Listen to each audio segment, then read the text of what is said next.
Crude oil was produced over several million years as dead plants and animals were crushed together under extreme pressures and temperatures beneath sedimentary rock. Because we don't really have several million years to sit and wait around for more to be produced, oil is a non-renewable and finite resource. So if that's the case, how much is left?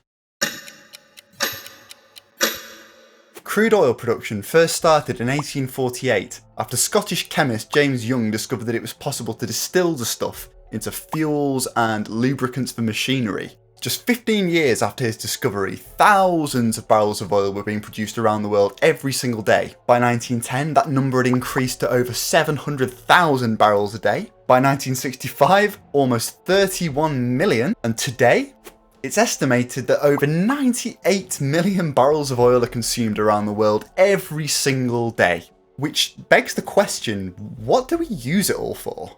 In terms of electricity production, oil only provides around 3.2% of the global supply, but that doesn't take into account transport such as cars, diesel trains, motorbikes, and other forms of off-grid energy production. Taking all of that into account, oil provides just over 32% of global energy supply. And it's not just an energy source. Oil byproducts and derivatives are used to produce plastics, fertilizer, pesticide, food preservatives, medicine, paint, vinyl, fridges, toothpaste. In so many ways, oil and its derivatives and byproducts are the foundation of our modern lifestyles. So how much is left? Current estimates are that there are over 1.5 trillion barrels of oil still in the ground that we could extract. But given the rate at which we're burning through the stuff currently, that only gives us 42 years of oil left. And that doesn't even take into account further growth in oil consumption.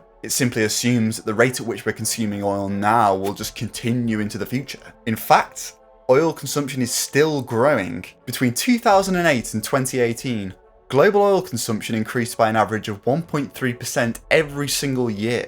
And if we factor that into our calculations, we only have 33 years of oil left. So what? Are we doomed to gobble through the remaining oil until the party ends in 2053? Not necessarily. Extracting oil costs money, and over time those costs tend to increase as we pump more and more out of the ground. This is due to something called the best first principle. Think about this toothpaste. Again, when you first open a new tube, there's no problem at all getting stuff out. You can give it the tiniest squeeze and the entire tube will just flow out the top. But as you begin to deplete the toothpaste, you have to start rolling it up, flattening it, putting in huge amounts of effort to get pathetic amounts. And oil production is basically the same.